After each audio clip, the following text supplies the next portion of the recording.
El sexo es uno de los placeres de la vida más ancestrales, y no es de extrañar que exista un gran negocio en torno a esta práctica. Uno de estos negocios es el de la prostitución, considerada como una de las profesiones más antiguas del mundo, básicamente porque la herramienta de trabajo no tiene por qué pasar por un refinamiento tecnológico, es el propio cuerpo. Aunque la prostitución es legal en muchos países, no lo son en algunas de sus prácticas, como por ejemplo la captación de clientes en la calle. Esta profesión no goza de gran aceptación social y suele desprestigiarse. Eso sí, se desprestigia más a la persona que comercia con su cuerpo que a las mafias que muchas veces hay detrás de ellas. La estigmatización que cargan estas personas forma parte del negocio y del tipo de producto ofrecido. Fruto de esta estigmatización, en los últimos tiempos se ha hecho popular el término escort o prostituta de lujo, que goza de mejor reputación que las prostitutas clásicas. Muchas veces, cuando pensamos en las prostitutas, podemos imaginarnos a una mujer que tiene sexo para pagarse su adicción a las drogas o porque se encuentra en una situación de precariedad. En definitiva, esta práctica está históricamente unida a la pobreza y a las personas más vulnerables, en la gran mayoría de los casos o directamente a la esclavitud. No obstante, la figura de las escorts pretende romper con estas ideas y creencias acerca de esta clase de trabajadoras y trabajadores del sexo. El concepto escort se asocia a mujeres de una gran belleza, mucho con estudios y capaces de ofrecer interesantes conversaciones, incluso actuar como acompañantes para ciertos eventos sociales. La idea es básicamente ir más allá del acto sexual, en sí mismo, a la hora de vender el cuerpo. El servicio incluye la posibilidad de experimentar algo muy parecido a una relación afectiva real. No todo el mundo entiende la diferencia entre escort y prostituta, puesto que pueden ofrecer servicios similares, aunque no idénticos. Básicamente, las o los escorts suelen realizar servicios que una prostituta o prostituto no realiza. Las prostitutas suelen cobrar menos y sus servicios están íntimamente relacionados con la práctica sexual. En el caso de las escorts pueden tener relaciones sexuales con los clientes, pero también pueden simplemente acompañarlo a eventos, fiestas o viajes de negocios. Posiblemente, la principal diferencia entre prostitutas y escorts es que estas últimas pueden realizar servicios de acompañante, es decir, que pueden acudir a eventos sociales con sus clientes. Dicho de otro modo, no limitan sus trabajos a 1 o 2 horas, sino a noches enteras, días e incluso fines de semana. En ocasiones pueden viajar con sus clientes durante varios días y pueden o no tener relaciones sexuales. Es decir, una escort es una acompañante remunerada y no necesariamente tiene sexo con los clientes. El precio de una escort suele ser más caro y esto ya indica el tipo de carga psicológica que tiene el concepto escort y de qué manera se relaciona con el estigma. Tanto la prostitución como la práctica de las escorts pertenece al ámbito de los trabajadores del sexo. Sin embargo, lo que dice más acerca de lo que es una escort es el hecho de que es un servicio planteado simplemente para diferenciarse de la prostitución, un ámbito en el que hay una gran diversidad de prácticas sin necesidad de que cada persona se distinga utilizando una etiqueta diferente para explicar su trabajo. Es decir, que técnicamente entre el trabajo de una prostituta y un escort no hay diferencias que no se puedan encontrar entre dos trabajadoras del sexo al azar. La diferencia entre estas dos profesionales tiene que ver con el clasismo. Básicamente, la escort es una persona pasada por un filtro de marketing que tiene fuera todos los elementos de la prostitución vinculados a la pobreza, precariedad, ignorancia, etc. Esto hace que el estigma ligado a la prostitución se perpetúe y a la vez sirva para dar la sensación de que la escort ha tenido la total libertad a la hora de aceptar y rechazar clientes, algo que le acerca más a una pareja real. Para contratar un escort, lo habitual es acudir a alguna página de contactos, normalmente en Internet, en las que queda claro que intentan dar una buena imagen para seducir a los hombres con poder adquisitivo elevado. Las escorts son consideradas prostitutas de alto standing. Las prostitutas tradicionales, aunque también pueden anunciar sus servicios en Internet o en páginas de contacto y desplazarse hasta el hogar del cliente, pueden encontrarse ofertando sus servicios en plena calle. Estas son prácticas asociadas a las clases más bajas, y aunque durante siglos eso no ha supuesto ningún problema para que los adinerados recurran a ellas, la aparición de los derechos humanos y el rechazo de las formas encubiertas de esclavitud han hecho que el estigma pueda ser bidireccional para las prostitutas y para quienes contratan sus servicios. Ante esto, el mecanismo de protección de las personas con recursos ha sido utilizar el clasismo, crear otra profesión a partir de lo que hace siglos que se conoce.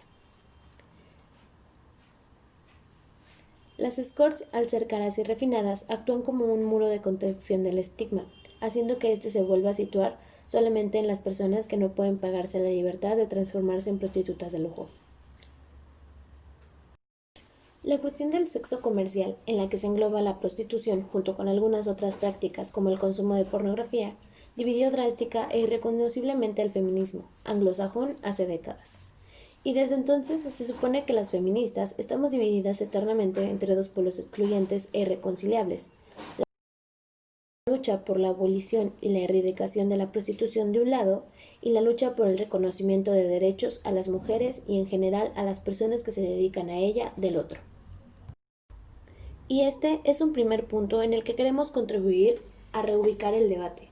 No es cierto que sean dos posiciones absolutamente irreconciliables, que no se puede aspirar a la desaparición de la prostitución a la vez que se busca reconocer derechos a las prostitutas. No es cierto que defender los derechos de las prostitutas implique considerar la prostitución como una forma de empleo entre otras.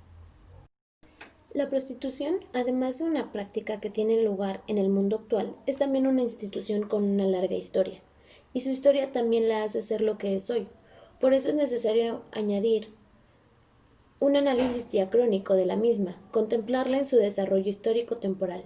Este tipo de análisis es el que suele subyacer en los planteamientos de las defensoras de la erradicación de la prostitución, en el que aparecen aspectos que hacen más difícil pretender hablar asépticamente de oferta de servicios sexuales a cambio de dinero, al margen del sexo, género de quien los ofrece y quien los solicita, la forma apabullantemente mayoritaria. En este análisis se pone en manifiesto que históricamente son las mujeres que ofrecen servicios sexuales a hombres, que a su vez son de forma masiva los clientes de la prostitución, también cuando es ejercida por hombres.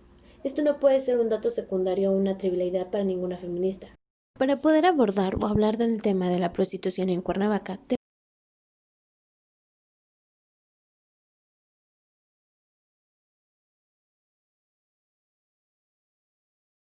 tenemos el testimonio de una mujer que fue parte de, y del cómo ve su experiencia dentro de, qué la orilló a esto y cómo fue que contactó con las personas que en su momento fueron las personas quienes manejaban este tipo de servicios. Por cuestiones de seguridad, el testimonio será 100% anónimo, no se mencionarán nombres y sobre todo no aparecerá ni su rostro ni su voz. El testimonio es el siguiente. Hubo un momento de mi vida en el que me cerraron las puertas de su vida a mi familia. Me quedé sin trabajo y estaba muy desesperada.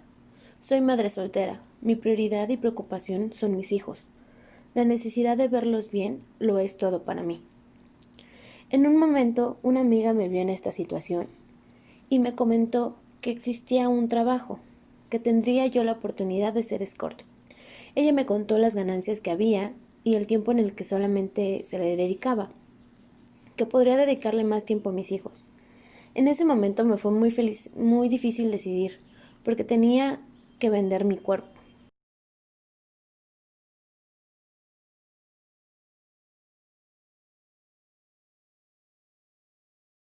El pensar que hombres me tocaran y me dijeran cosas me asustaba mucho. Me tomó unos días pensarlo, pero como si seguía sin trabajo, accedí. Las personas me contactaron. Al principio, mi amiga únicamente me dio un número de teléfono con el cual podría contactar con ellos y concertar una cita. Cuando llegamos a la cita, ellos me entrevistaron como si fuera para un trabajo. Me preguntaron cuántos años tenía, a qué me dedicaba, qué estaba dispuesta a hacer, qué conocía, qué tanto conocía del negocio y todo. En ese momento a mí me comentaron que las ganancias iban a ser 40-60, el 60% para mí, el 50% para ellos. Me dijeron que los clientes elegían el hotel y yo únicamente llegaba a la habitación, elegían el tiempo, una hora, hora y media y 2 horas por máximo. Los servicios que se realizaban únicamente podrían ser los que yo quisiera. Si yo no deseaba practicar algún tipo de servicio, como fuera sexo anal, o incluso si yo no deseara realizar sexo oral, lo podría decidir y lo tendría que decir en ese momento, puesto que ellos iban a decir los servicios que yo ofrecía. Yo accedí.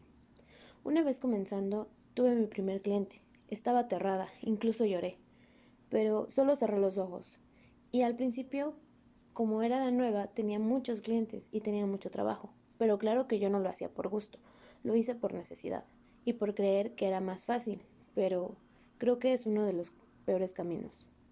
A todo esto, creo que siempre tuve suerte o no sé, algo pasaba en mí. Había clientes muy respetuosos y solo me pedían platicar. Algunos me ofrecieron dejar de ser eso y que ellos serían como mi sugar, pero nunca accedí. Mi meta solo era juntar algo de dinero, hacerme de mis cosas indispensables para mi hogar y ahorrar algo de dinero. Gracias a Dios, nunca me tocó ningún cliente malo o que me tratara mal. Tampoco las chicas que se dedicaban a esto eran chicas malas o eran chicas que tuvieran algún tipo de vicio. Eran chicas como yo, que querían salir adelante. Algunas estaban estudiando, otras tantas que también tenían hijos, e incluso una que otra lo hacía únicamente porque necesitaba el dinero para atender a un familiar enfermo, etc. Tal vez ellas no estaban de la misma manera en cuestión de mí, que mi prioridad eran mis hijos. Ellas tenían otras metas. A pesar de que éramos acompañantes, merecíamos el mismo respeto que toda mujer. Aún seguíamos valiendo mucho. La gente que nos contrató para esto eran muy buenas personas y nunca nos quitaron la protección.